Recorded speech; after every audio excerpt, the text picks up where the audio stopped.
नमस्कार, मैं विजय कुमार पंडित तिरंगा बिंदु चैनल से और मैं जो खबर लेके आया आज बहुत ही दुख भरी खबर है और बहुत ही दिल को दहलाने वाली खबर है और तमाम बहुजन समाज के लोगों को दुख पहुंचाने वाली ये खबर है। खबर क्या है कि सबसे पहले तो आप हमारे चैनल को सब्सक्राइब कीजिए अगर आपने हमारा चैनल सब्सक्राइब नहीं किया तो, और नीचे लाल रंग का बटन है, आप लाल रंग के बटन को दबा दीजिए, हमारा चैनल सब्सक्राइब हो जाएगा। महाराष्ट्र के अंदर बाबा साहब डॉक्टर भीमराव अंबेडकर जो एक महान पुरुष है, पूरी दुनिया में आज के वक्त में जाने जाते हैं और भारत रत्न हमारे देश के हैं, और जिन्होंने संविधान लिखा और जिसके संविधान की वजह से आज पूरा देश चल रहा है और हमारे संविधान को पूरी दुनिया में माना जाता है और हमारे संविधान की पूरी दुनिया में इज्जत होती है। और वो इतने बड़े ग्रंथ को लिखने वाले महान महापुरुष बाबा साहब डॉक्टर भीमराव अंबेडकर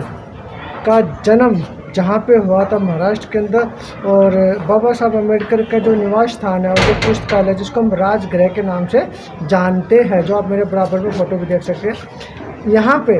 जो बहुत बड़ा पुस्तकालय है और राजगृह है, यहाँ पे काफ़ी सारे लोग पूरी दुनिया से लोग यहाँ पे आते हैं इस जगह को देखने के लिए। लेकिन हमारे देश के मनोवादी सोच रखने वाले उन बेवकूफ़ लोगों ने, उन मंदबुद्धि लोगों ने, उन अनपढ़ गवार लोगों ने इस राजगृह पर पथराव किया है, तोड़ फोड़ की है और ना जाने शीशे तक तोड़े हैं और अंदर जाके काफ़ी सारी तोड़ फोड़ की। ये फ़ोटो आप देख सकते हैं, जो फ़ोटो मेरे बराबर में चल रहे हैं। जो व्यक्ति जिनको जब जिंदा थे, जब स्कूल से बाहर उसको बिठाया जाता था, पढ़ने नहीं दिया जाता था और इतनी सारी डिग्रियां लेने के बाद भी उसको तिरस्कृत किया गया था, और इतना तिरस्कार झेलने के बाद हमारे देश का पूरी दुनिया में नाम रोशन किया, संविधान लिखा और उस संविधान की वजह से हमारे देश का संविधान चलता है। और जिस बाबा साहब डॉक्टर भीमराव अंबेडकर की वजह से हमारे देश भारत के अंदर बहुजन समाज पढ़े लिखे आगे बढ़े और नौकरियों पे पहुँचे, और जिस संविधान की वजह से उनको रिजर्वेशन मिला, रिजर्वेशन की वजह से उनको पढ़ने लिखने का अधिकार मिला, काम करने का अधिकार मिला, नौकरी प्राप्त करने का अधिकार मिला और तमाम ये काम करने का अधिकार मिला जो बाबा साहब जिंदा थे तब जिनको करने से रोका जाता था। महिलाएँ, तो आज के वक्त में जो महिलाएँ जिनको नौकरी करने का अधिकार मिला, पढ़ने लिखने का अधिकार मिला, संपत्ति का अधिकार मिला और मैटरनिटी लीव वगैरह मिली है और तमाम ये अधिकार मिले हैं जो जिसकी वजह से आज ये पुरुषों के बराबर में कंधे से कंधा मिलाकर इस दुनिया में काम कर रही है। और जो डॉक्टर है, इंजीनियर, वकील से, एडवोकेट है, टीचर्स है और तमाम पदों पे आज की महिलाएं पहुंच चुकी हैं, वो सिर्फ बाबा साहब डॉक्टर भीमराव अम्बेडकर के संविधान की वजह से पहुंच चुकी है।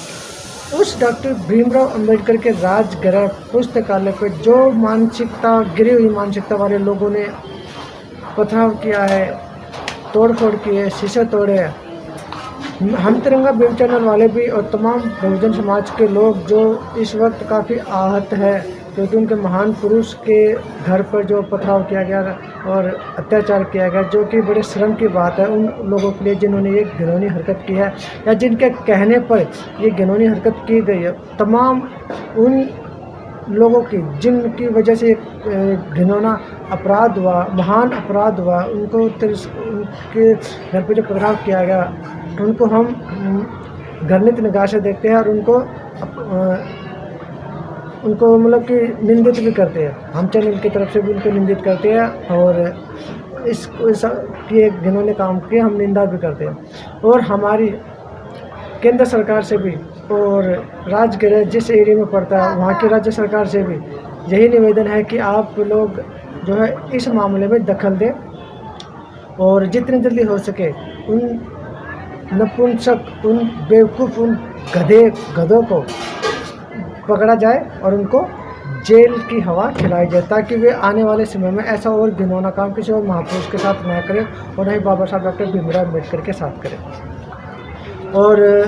तमाम देश के बहुजन समाजों से मेरा निवेदन यही है कि आप लोग कोई भी ऐसा काम ना करें जो संविधान के विरुद्ध जाए। आप संविधान के अंदर रहते हुए, संविधान का इस्तेमाल करते हुए आप कानूनी कार्रवाई करें, सरकार पर दबाव भी डालें।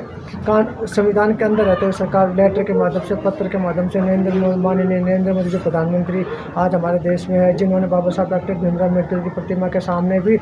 नतमस्तक होकर उनको सम्मान दिया था, उनको नमस्कार किया था, उनसे भी आप निवेदन कीजिए और उनसे भी अपील कीजिए और राज्य सरकार से भी अपील कीजिए कि इन अपराधियों को, इन घिनौने अपराधियों को जल्द से जल्द सजा और जल्द से जल्द इनको पकड़ा जाए। जिस तरह से महाराष्ट्र के अंदर 4 साधुओं की हत्या हुई थी, तमाम मीडिया बोलने लगा था, चिल्लाने लगा था। आज उस मीडिया को भी इस घटना को लेकर अपने खबरों में स्थान देना चाहिए और इसको भी उठाना चाहिए, क्योंकि ये उस महापुरुष का अपमान है जिसको पूरी दुनिया में मान दिया जाता है, हमारे देश में अपमानित किया जाता है। और जिनकी संविधान की वजह जिनकी संविधान की वजह से ये देश चल रहा है और जिसका राज आज भी स्थापित है, यानी कि राज कहते हैं जिसका राज स्थापित होता है वो राजा होता है। तो आज के वक्त में बाबा साहब डॉक्टर भीमराव अम्बेडकर आज भी हमारे राजा है, क्योंकि राजा के बनाए गए कानून के तहत जिस देश का राज्य चलता है वो राजा होता है। और इस देश का जो कानून, जो संविधान डॉक्टर बाबा साहब भीमराव अम्बेडकर ने बनाया था, तो हमारे देश के लिए आज भी वो राजा है। और जब तक ये संविधान हो हमारे देश के राजा रहेंगे और महान पुरुष रहेंगे। तो हम तिरंगा भीम की सरकार से निवेदन करते हैं कि आप लोग कृपया करके इस मामले में दखल दीजिए और तमाम उस मीडिया वालों से भी निवेदन करते हैं कि आप लोग भी इस मामले में दखल दीजिए और जितना हो सके इस मामले में दखल देके उन लोगों को गिरफ्तारी जितनी जल्द हो सके गिरफ्तार करें, ताकि बहुजन समाज के लोगों को एक खुशी से महसूस हो और जिन मन टूट चुका है ऐसी घटना देखकर उनको चेहरे पर थोड़ी सी मुस्कान आ सके। तो